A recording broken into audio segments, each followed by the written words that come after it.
The silent weight of parental fear is not a momentary feeling. It is a complete shift in a parent's emotional, psychological, and even physical state. When a child goes missing, even for a few hours, the mind spirals into a space that has no logic, no boundaries, and no anchor to reality. But when a child disappears for days, weeks, or even longer, the parent steps into a form of emotional hypervigilance that reshapes their entire world.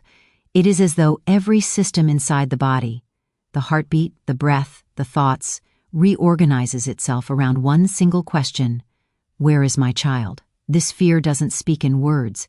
It pulses, it burns, it echoes. It distorts time so profoundly that minutes feel like hours, and days feel like collisions of dread and hope. The fear is silent because it rarely erupts into dramatic expression. Instead, it lives beneath the surface like an earthquake waiting to crack. Parents still go to work, still cook meals, still function, but everything they do becomes mechanical. The mind, meanwhile, is far away, running through every possible scenario, imagining every road their child might have walked, every person they might have met, every danger they could be facing. This is the emotional hypervigilance the story highlights, the constant scanning of reality for signs, clues, or anything that feels like a thread that might lead to answers. The parent watches the phone, refreshes messages, reads old conversations, replays the last interaction they had with their child. Every silence becomes suspicious. Every hour without news becomes a wave of panic. One of the most painful truths of parental fear is that it amplifies guilt. The parent starts questioning everything, every decision, every moment, every conversation that might have hinted at distress. They wonder, did I miss the signs? Did I overlook something? Could I have prevented this? Fear does not simply exist, it grows roots into self-blame. It exposes the fragile line between responsibility and helplessness. A parent might remind themselves their child is an adult, that adults have the freedom to distance themselves, but the heart refuses this logic. Regardless of age, a child remains a child in the inner world of a parent. The fear does not shrink as the child grows, it transforms. It becomes quieter but deeper, less visible but more consuming. Time, under the weight of this fear, becomes an unpredictable entity. Nights are the worst because silence expands and imagination multiplies. A single sound in the home can trigger a thought spiral. Is that them? Is someone here? Should I check outside again? Sleep becomes fractured, shallow, or impossible. The mind creates stories, both hopeful and horrifying, and cycles through them repeatedly. Parents often describe this period as living between two realities, the outer world that expects them to somehow continue existing, and the inner world that is trapped in a loop of searching and worrying. Nothing feels stable, nothing feels real. The emotional landscape becomes a terrain of sharp edges. This keynote also speaks to the way fear exposes the fragile threads holding a family together. In moments of crisis, unresolved tensions surface. Differences in coping styles create conflict. One parent wants to call the police again. Another wants to wait. One wants to stay strong. The other breaks down repeatedly. One wants to search physically. The other wants to search digitally. Extended family members and friends begin offering advice, often unhelpful or unsolicited. Fear magnifies misunderstandings. Under ordinary circumstances, families can tolerate friction, but under the strain of a missing child, even small disagreements can shatter into painful confrontations. The emotional structure that once felt solid begins to tremble. But fear also reveals patterns that were invisible before. Some parents realize how much emotional distance had grown between them and their child long before the disappearance. They remember arguments left unresolved, conversations left unfinished, questions left unasked. The silence that follows becomes a mirror reflecting all the emotional gaps they never noticed. This is one of the most haunting elements of parental fear. It forces a parent to confront the truth that they might not know everything about their child, that their child may have been carrying burdens alone, that their child may have been hurting in ways they never recognized. Fear pulls back the curtain on the quiet suffering that sometimes hides behind everyday life. At the same time, fear brings clarity about love. The intensity of the worry is not a sign of weakness but of depth. It reminds the parent of the unbreakable emotional bond that exists, one not defined by proximity or communication, but by the instinctive attachment that forms long before a child can even speak. This bond becomes painfully vivid when the child is gone. Every memory becomes a lifeline. Every shared moment turns into a reminder of why the parent cannot give up hope. What makes the weight of parental fear particularly devastating is that it combines emotional panic with practical helplessness. There is no switch a parent can flip to immediately resolve the situation. There is no manual. There is only waiting, searching, calling, hoping. Fear becomes a companion, unwanted, uninvited, but ever present. It accompanies every meal, every breath, every mundane task. It whispers at the back of the mind, reminding the parent of the one thing they cannot control, the unknown. And yet, within this fear lies an important educational truth. The emotional hypervigilance a parent experiences is not irrational.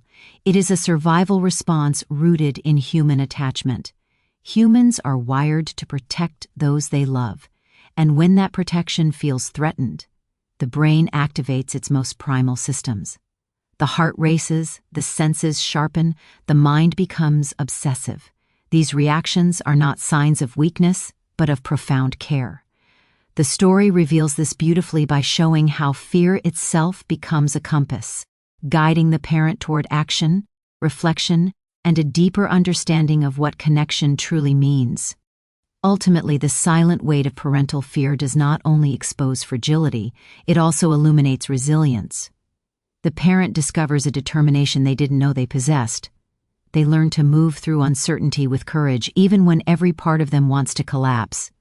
They learn that fear and love are intertwined, one intensifying the other, and that true strength is not the absence of anxiety, but the willingness to keep searching through it.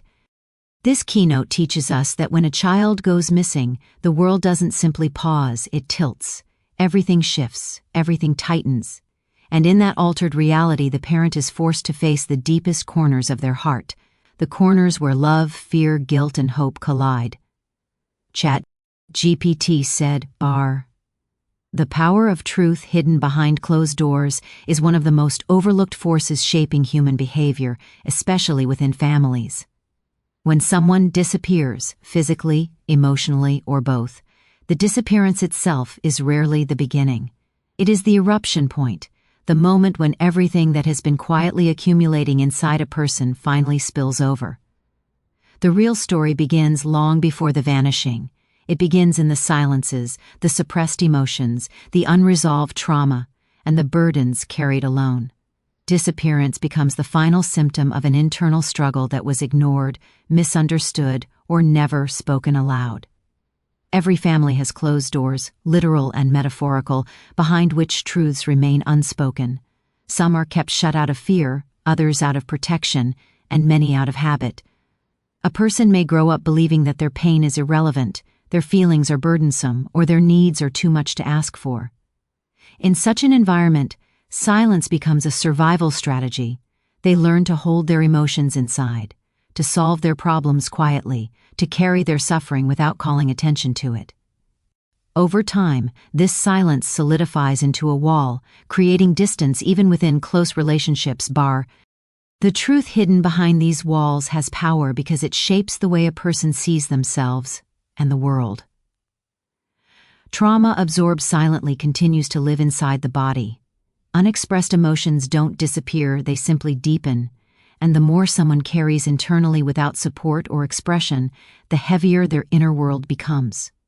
What appears on the outside as withdrawal, irritability, secrecy, or even irresponsibility is often the visible tip of an emotional iceberg. The larger, more painful truths lie below the surface, unseen, unquestioned, but profoundly influential. This keynote reminds us that a disappearance, going off the radar, shutting down communication, isolating oneself, is rarely an isolated action. It is often a desperate response to feeling overwhelmed, misunderstood, or unable to cope.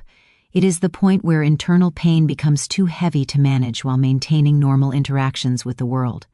When someone disappears, They are not rejecting others.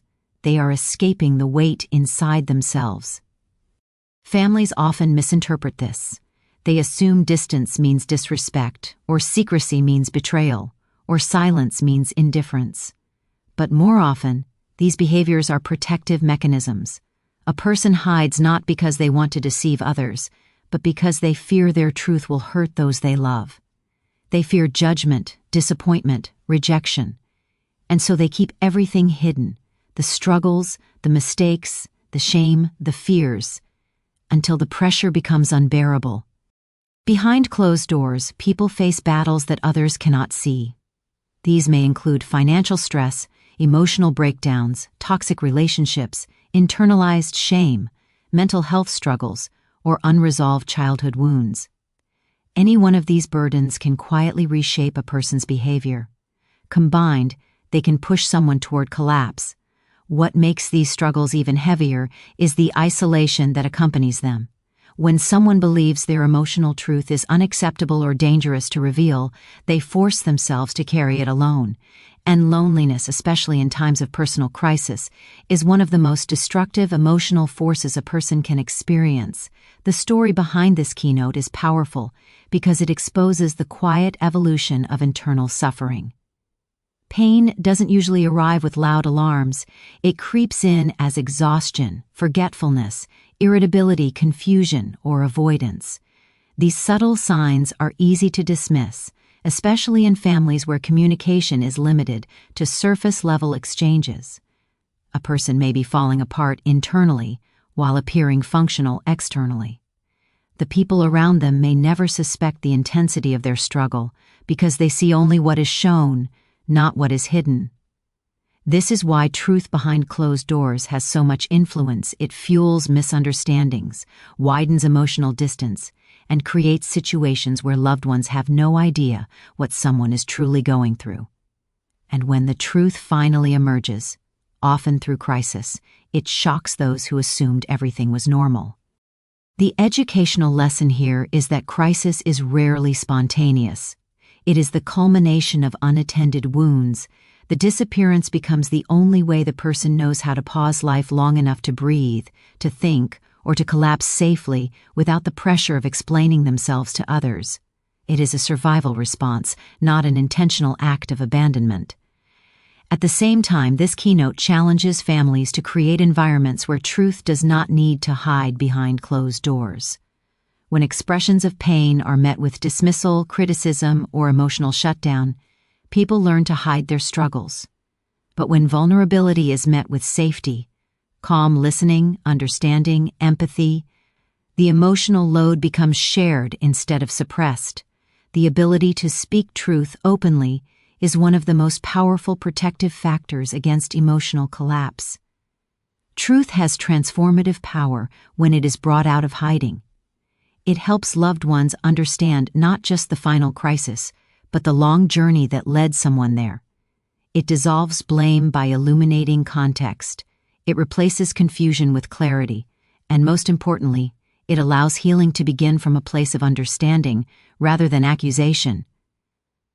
Behind closed doors, people often carry truths such as, "I'm drowning," "I feel like I'm failing," "I don't know how to ask for help," or "I didn't want to disappoint you." These are not truths of rebellion or disrespect. They are truths of fear, insecurity, and emotional overwhelm. When these truths remain hidden, they grow heavier with time. But when they are finally spoken, even in moments of crisis, they allow connection to reemerge. This keynote teaches that to understand a disappearance is to understand the inner world that led to it. It encourages families to look beyond the event and into the emotional history behind it. It invites us to replace assumptions with curiosity, to approach silence with compassion rather than frustration, and to recognize that even the strongest people can crumble under the weight of their hidden truths.